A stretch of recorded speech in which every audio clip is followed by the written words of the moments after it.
I found a pebble on the very top of my chest. It was the size of a BB.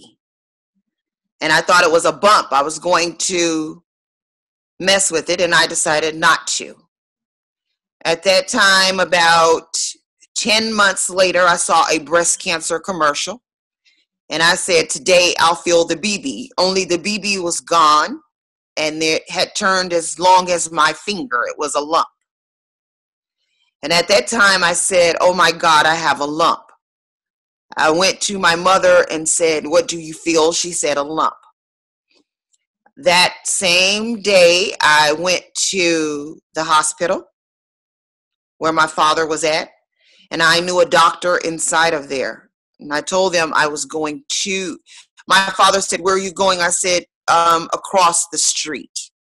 I went to the gynecologist and I asked her to help me. I said, I think I have a knot. She felt the lump and told me that I had a mass in my breasts and recommended me to another doctor. When I went to him, he told me that my breasts were large and he didn't feel anything, that I was wrong. So I said, if you don't believe me, then I'll go somewhere else. I know something's wrong. So then he said, when did you have a mammogram? I said, I don't do mammograms. My breast is large. I don't do them. So he goes, you need to have a mammogram. I did the mammogram, and a girl, he left. And I studied his door. I was looking at his door. He had stage 1, 2, 3, and 4. And the girl that was nice enough to take that x-ray showed me the picture and told me, don't tell him. And when she showed me the picture, it matched the very bottom one, which was stage 4. And I just kind of gasped like, oh. Then she goes like, he'll call you back. He called me back to do a biopsy. And he told me, I don't see anything. Then he called me back again and said, come back to my office. This time, bring your mother, your father, and your child. And I said, why? And he goes, I need to see you. So when I got there, he asked me, did I know what a PET scan was? I said, no. Then he said, I need you to take a PET scan. I took it and found out it had spread it to the liver. And then from there, he sent me to an oncologist and they started chemotherapy. I went on a Wednesday and started it on Monday because I only had like 60 days to live, they said. So I went ahead. He said, go get a port tomorrow. The port was put in. I still have it. And then he said, you'll start chemo right away.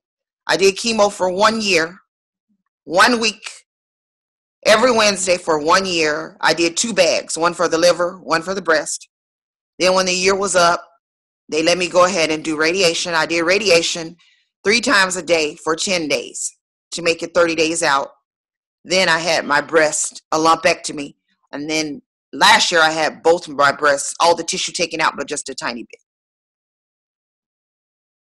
My reminders every day are when I don't have on a wig and you pull it off, I have no hair. I have no eyebrows. I'll draw them on with a pencil. I have no eyelashes. I wear false eyelashes. My skin is darker because of all of the things that I went through. So I wear a foundation through the American Cancer Society that gives you makeup. So I have makeup through them that I wear. My feet have neuropathy. I don't walk without shoes because my feet tingle really bad and my fingers cramp up a lot. I also have a blood clotting condition due to the breast cancer. It can cause other side effects. I'm just one of those people who has a side effect from it. The chemo has me now. I'm on a blood thinner to thin the blood because I have a coagulation problem. So I have a lot of reminders. I visit the doctor every other Wednesday, still to this very day, 3 days out. 3 years out, I'm sorry.